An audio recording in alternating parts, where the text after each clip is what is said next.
Donc il ne fait pas bon s'allier avec des islamistes.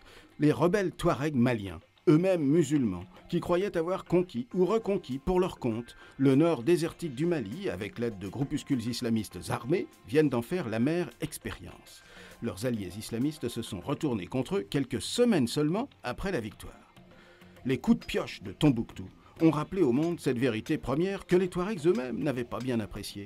Les islamistes sont islamistes. Ils n'admettent rien d'autre que leur étroite croyance.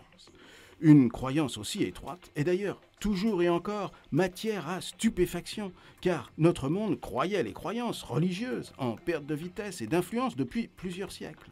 Et pourtant, cette influence est bien une réalité croissante depuis bientôt 30 ans. Ce sont bien des fanatiques religieux islamistes qui ont provoqué un gigantesque massacre en Algérie, qui mènent en Irak et ailleurs une guerre meurtrière à la bombe contre des musulmans chiites, ou qui ont dynamité en Afghanistan les Bouddhas sculptés il y a plus de 2000 ans.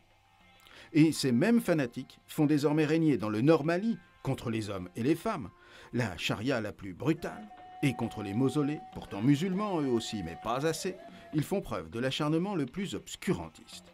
L'ONU les a menacés de les poursuivre devant la Cour pénale internationale pour crimes contre la culture. Mais la notion même de culture leur est étrangère.